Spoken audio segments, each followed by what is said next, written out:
So Google's released their take on the whole vibe coding trend with this new tool called Opal. And honestly, there are some pretty interesting differences between this and their traditional build tools that I want to show you. So here we are on the Opal homepage. You can see it's still marked as an experiment, US-only beta through Google Labs. The tagline here is build, edit, and share mini AI apps using natural language. Pretty standard no-code positioning. Now, if we scroll down, we can see their template gallery. Blog post writer, book recommendations, business profilers, city games, the usual suspects you'd expect from a platform like this. What's interesting here is how Google's approaching the whole workflow creation process. Instead of the typical drag-and-drop builders we've seen, Opal uses this conversational interface where you describe what you want and it generates a visual workflow with these connected cards. Each card represents a step in your process: input, processing, output. You can edit the prompts within each step using plain language, chain multiple steps together, that kind of thing. The sharing model is pretty straightforward too. One-click publishing with a shareable link, similar to how Google Docs works. So anyone with a Google account can access what you build. Now, where this gets more interesting is the integration side. Opal taps into Google's broader AI ecosystem. Gemini for the language processing, Imagen for images, VO for video generation, Audio LM for audio. So you could potentially build some pretty rich multimedia applications all within one platform. All right, so that's the basic overview of what we're looking at. Now I'm going to actually build something so you can see how this workflow creation process works in practice. So let's dive in. Now let's actually click Create New and see what happens when we build something from scratch. So now we're inside the Opal editor interface. Right off the bat, you can see we've got this clean canvas layout with some key elements to understand. Up at the top, we have our toolbar with user input, generate, output, and add assets options. These are essentially your building blocks for creating steps in your workflow. On the right side, we've got Preview, Console, Step, and Theme tabs. This is where you'll monitor and test your app as it's being built. The main area here is your workflow canvas. You can see it says Add a step to get started with these helpful arrows pointing to where you can either click the toolbar buttons or use the text input at the bottom. And there's that message saying your app will appear here once it's built on the right side. Now, the core of Opal is this conversational approach. Instead of dragging and dropping components, you literally just describe what you want in that text box at the bottom. So let me show you what I'm going to build here. I want to create what I call a content idea generator. Here's the prompt I'm typing in. Create an AI mini app that first asks the user for a topic. Based on this topic, the app should generate 3 distinct content ideas. Then it should allow the user to select one of these ideas and, upon selection, provide a brief outline or key points for that chosen idea.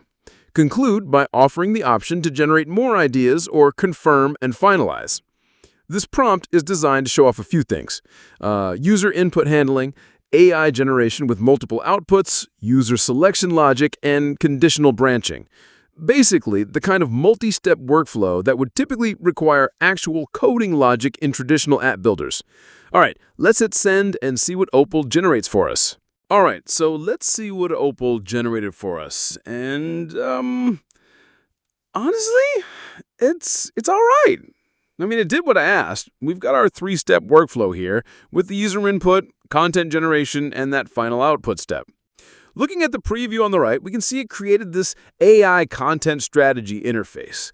The topic input worked fine. I threw in ChatGPT versus Claude, and it generated 3 content ideas. The first one is the ultimate AI showdown, ChatGPT versus Claude, a deep dive into strengths and weaknesses, which, yeah, that's pretty standard stuff. The second is about head-to-head challenges. Third is about the philosophical divide. But here's the thing. When I click on the first idea, it just shows me this basic outline format. It's functional, sure, but it's not exactly, well, inspiring. I'll give it that. The UI is clean, I'll give you that, but the whole experience feels a bit, well, mechanical.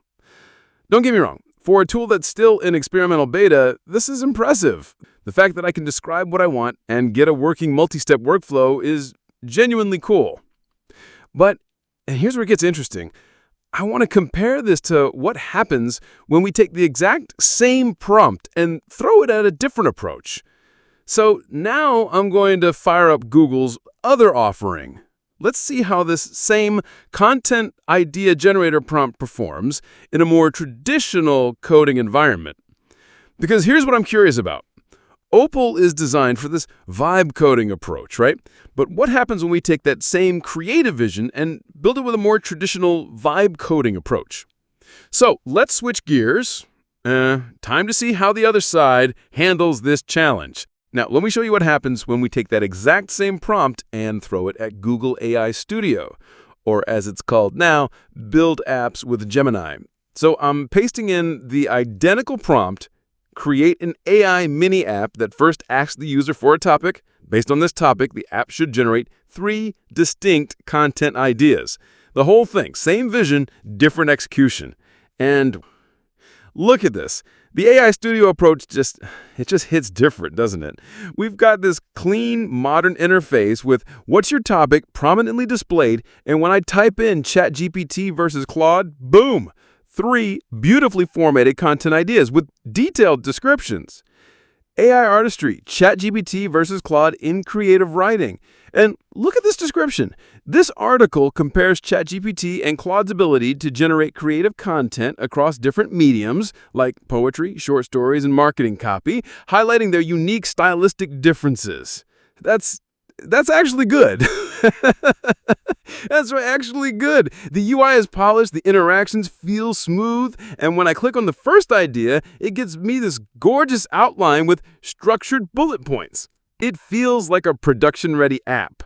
Now, before you think I'm just bashing Opal, I'm not. These are fundamentally different tools with different philosophies. Opal's visual workflow approach is clearly targeting users who want to understand and customize each step of their AI application. AI Studio is more, tell me what you want and I'll build it beautifully. Is the difference between a visual workflow builder and a results-first approach. Both are Google products, both are tackling vibe coding, but with completely different philosophies. And honestly, I find myself preferring the AI Studio approach for pure results. The output is just more polished and feels like something I'd actually want to use. But I can absolutely see how Opal's visual approach could be powerful for more complex branched applications where you need that granular control. So there you have it. 2 takes on vibe coding from the same company, 2 very different results from the same prompt. Which approach speaks to you? Let me know in the comments below, and if you found this comparison helpful, smash that like button and subscribe for more deep dives into the latest AI tools. Until next time, keep building. Peace out.